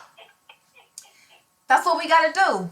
That's what we gotta do, sweetheart. And no matter how many times you terminate, no matter how many times you do it, if God gave you something, if that's your gift from God, there's no such thing as you gonna reject it because it's yours. He's just gonna keep giving it to you because it's yours until you accept it. So you can terminate all you want. If it's meant for you to have that baby, you gotta have that baby. That's your baby. That's some personal healing that I know you're going through and you've been going through it for some time now. So we'll go through that and we're gonna get them fibroids. When you speak to me again, we're gonna go through your consultation. It won't be this long the next time. I just gotta make a chart for you and get some of these numbers down. And then the only other thing that I really be concerned about is when they detected fibroids. I know you said they were closer to the back of the uterine walls. Did they tell you how many fibroids you had? Oh, I got about 3 or 4 of them. And this was in 1987? No, 2007. 2008. So when you was with Dr. Hajma and you told him about them fibroids, you didn't get detected for fibroids until 97? No, I don't know. They probably weren't that big then, and then since then, they grew. Nothing like that. Okay. Yes, ma'am. All right. Eating sugar and dairy and all of that, man. And then hard protein particles. You just have hard protein particles, and by the time it makes it through your body, hopefully it gets stuck in the recycle bin, but 9 times out of 10 it ain't, because the particles, the free radicals, the proteins that you have taken into your body wasn't for your organs. It was for your womb. So you got all those hard particles down there. When you discharge them fibroids, they're going to look like little pebbles. Whatever size they are, if they're little ones. I done had a woman call me and say she got 1 fibroid. She discharged about 6 baby fibroids. We ain't even got to the big one yet. Because they start out small and they grow. The more calcium, the more proteins that our body picks up throughout life, throughout the living journey. That's why we got to be careful about what we're taking into our bodies. You don't want to add no more stress to yourself whatsoever. None. No, we trying to clean it out. Yes, ma'am. That's what I'm talking about. Yeah. That's why. Let me tell you. That's why this is, seriously on the real tip. My mom lived. I moved to Florida around like the Orlando area. My mom's been living down here for 20-some years, but my stepfather died, and I struggled. I was in Birmingham by myself. I'm not from here. I'm from South Jersey. I struggled in terms of making the decision, saying, do I want to move to Florida, whatever, because everything that I was doing a postdoc fellowship, everything that could happen to me bad happened to me there. My dog died. I met this brother, the Colombian. Yeah. He's living in my house, this, that, whatever. I couldn't get rid of his ass. And then I gained a whole bunch of weight. I had a mean ball, so I was just depressed. Right. Feeling by myself and not feeling, didn't have any money to move. And so God blessed me where I got my little income tax, you know what I mean? That's right. Working another little part-time job, just saving. And I made it what happened is I said, Lord, do I need to move? And I'm going to tell you for real. Every time I looked up, I saw license plates that said Florida license plate. When I Alabama. I had never seen a Florida license plate. Every time I looked up, whether it be in Starbucks, the public supermarket, wherever, I saw a damn Florida license plate. Okay. And I just said, okay, God, I want to go. While I was with the Colombian, I had co-signed for a truck for him. I ended up having to file bankruptcy. And I will never forget, on my birthday, in April 21st, about 4 years ago, my ass was in bankruptcy court. And I'm thinking, okay, when I come down to Florida, who's going to give me an apartment to live? You know, I got approved for my apartment. It was seamless. Good. Seamless. Good. And so I moved here even though my mom lives here with my grandmother and whatever, really struggling, having an attitude, feeling like, I don't know, really, it's just my mom and grandma, whatever, my friends, no man, not just all that bullshit. And I said, I'm going to go ahead and be obedient, God. And I came. And so I'm saying all this to say the guy that I should have married, that I was in school with when I was living in Virginia, because I graduated from my grad program in like 2006. That's the man I should have married. I have reconnected with him. He ministers to my soul. You know what I'm saying? Baby. He's like, I'm a cosmic child of the universe. You see what I'm saying? Okay. And I love the Holy Spirit and the Creator and Jesus. And this brother ministers to my heart and soul. Yes, ma'am. And so when you said all of that, since he's come back into my life since this past September, it's, my energy, it's like my mindset's different. And so I'm like, okay, I'm detoxing. Now I'm like, is this Negro getting me all worked up now when my damn spirit wants to start coming back on? I'm talking to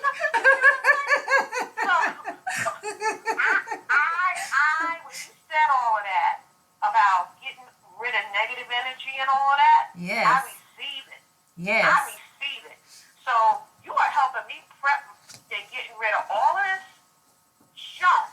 Yes, ma'am. And because I'm a former binge eater, I was slim and then I got depressed. My ass started eating. You see what I'm saying? I'm too freaking cute. I hate to say it like that, but I'm too freaking cute to be looking like this. So I want to be healthy first and foremost. Yes, ma'am. I want to be whole. Yes, ma'am. I want to get all of this whatever this is out of me. Yes, ma'am. And I want to have my body a temple for God. Yes, like ma'am. it was designed it to be. That's right. So that's really the story. Okay. I mean, I got folks in my family that don't even know I had all these damn abortions. You see what I'm saying? So it was rough, rugged, and raw. I done put it out there. It's okay. It's all right. And that's what it is. Okay. So, and I appreciate that. I appreciate it. I do this every day. I've been doing this full time since 2011, but I started in 2009. And I hear a lot of women. I try to do consultations and speak to women, and we go through so much. People will look at you. You talking about you a cutie pie? People will look at you and don't know the half. They don't understand your struggle. See, because you went through a period of time when you were, aside from having sex and all of that, I'm talking about your struggle, your journey. You went through a serious period of time when you was just being oppressed. Yes. You were being oppressed, and you had to wait on God to deliver you, because it wasn't no coming out by yourself. You had to wait, and He delivered you. I remember when that Negro, he kissed me on my forehead. Check this out. He said, "Goodbye, pumpkin." He walked out on a Friday. He disappeared for like 8 weeks. I'm like, is this Negro, this is the man, is he dead, this, that, whatever? I'm not kidding. Something, the Holy Spirit, God said, I don't know who I talked to, like, I want you to go through and put that oil on every doorknob. I walked through the house with the Bible. I was crying, doing prostrate. I just went through in the name of the Father, the Son, and Holy, just blessing every handle with this oil. Do you know? Check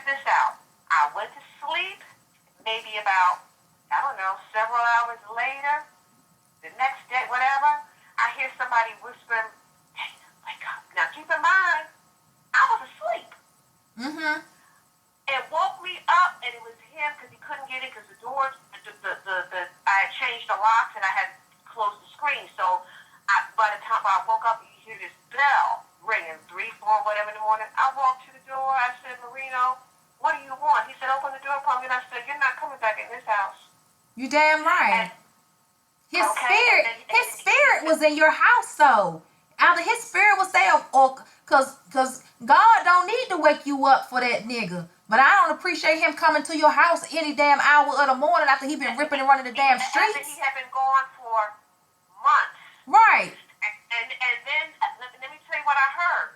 When I was going to open the door, I heard the voice say to me, "If you open this door, be prepared to live the same life you've been living.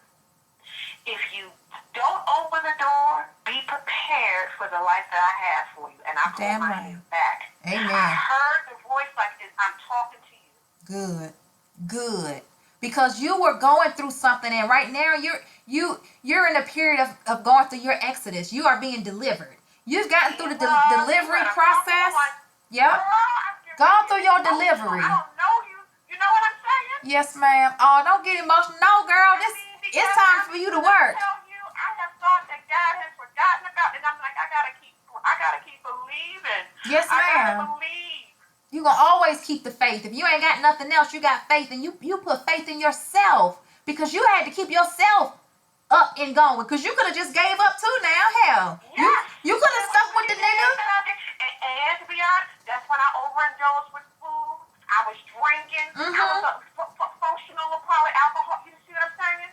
It's okay, because guess what? After your genesis came into your existence and you was oppressed by the wrong people and God freed you, you are going through the process now of ridding yourself of everything that causes death so that you can resurrect yourself to be a new woman and get your ass to this goddamn revelation, baby. You got work to do. And if God has called you to do your job, then you go do it. And you don't let nobody get in your way. You don't let nobody get in your way. Let those people sit as a damn stumbling block to your feet.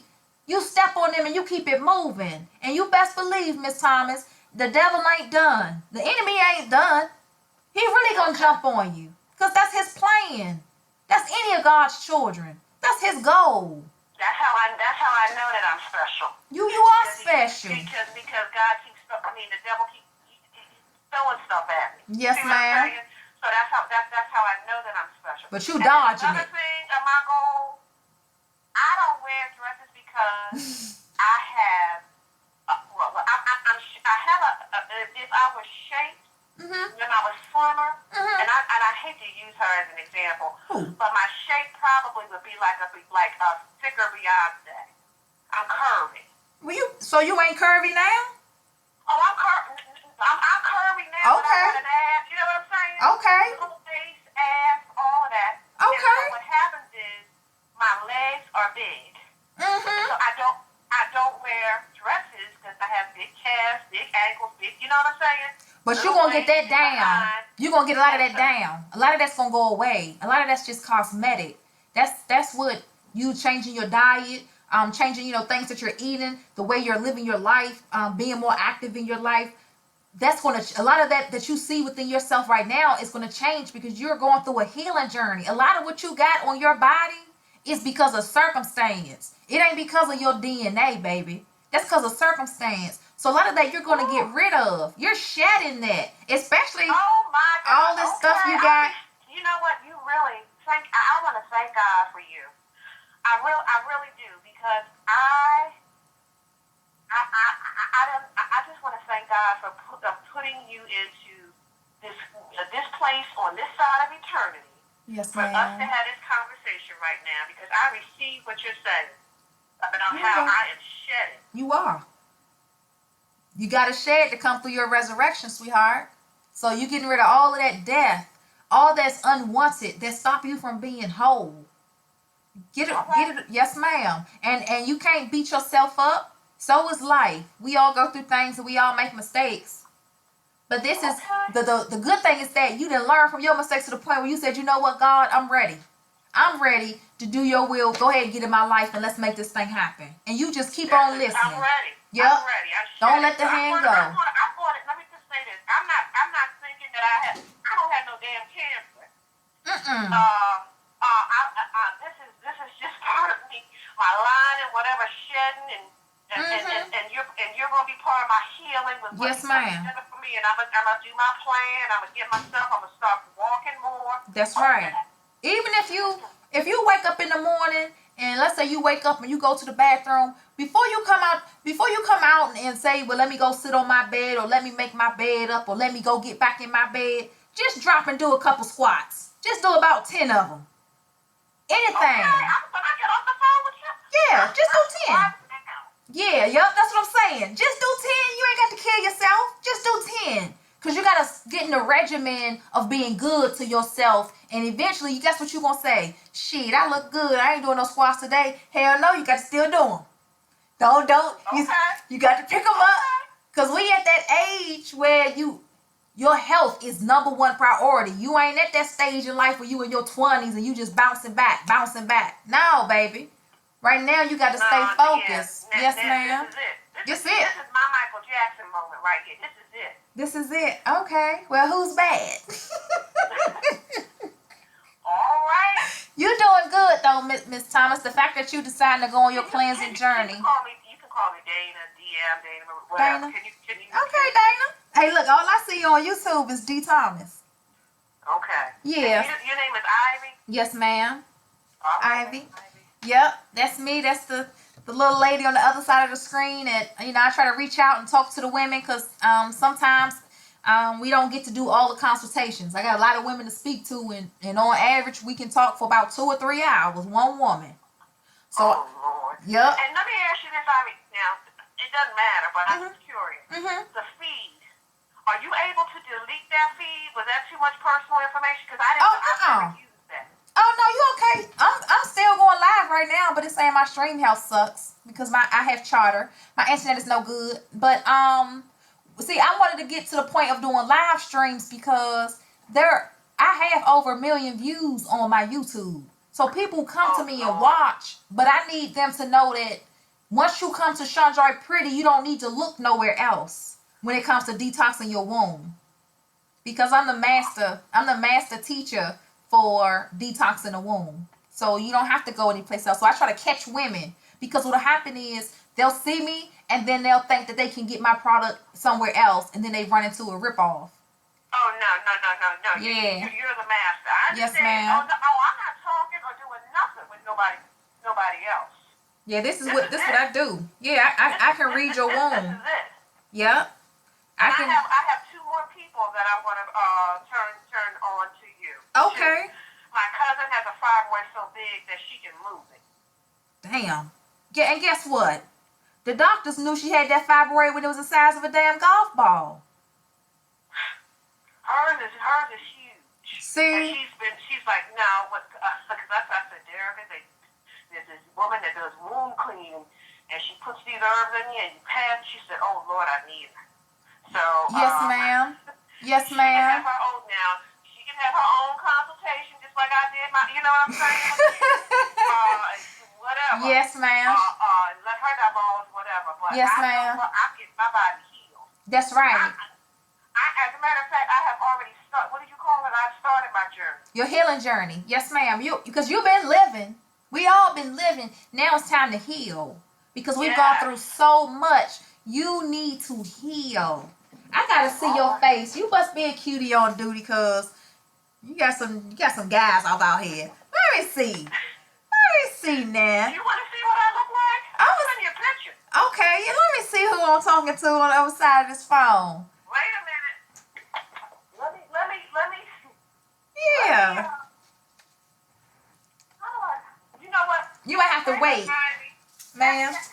Hang up. I gotta save your number and then I'm gonna text you my picture. Okay, well you ain't gotta do that right now. You ain't gotta do that because I can text you while I'm on the phone. See? Oh. Well, it's okay. You might not get it till you hang up, but Lord. That's just. What was that number? Was that the 443? Can I text to that? You can send it to that, yes, ma'am. Okay, let me go. Okay, then let me go to my photo library right Yeah, it's good to be able to speak with you, and then just try to speak with women online at one time. That's why I said, if you have a question, just let me know, because this is what it's for. So Like, this is my Christmas present. Look, don't laugh. I took this literally Christmas Day, okay. and then I'm gonna show you. Now that's what's supposed to be home, and I'm gonna show you with me without my wig on. Okay, hold on 1 second. Hold on.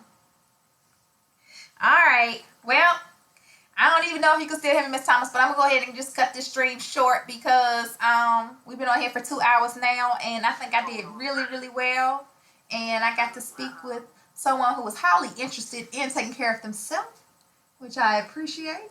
So y'all be good and be good to yourself and others, so God can be good to you. Okay. Let me get out of here.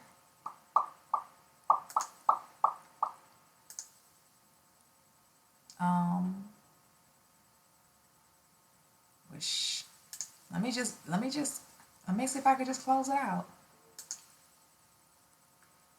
All right, I think I'm gonna stop it one more time, Miss Thomas.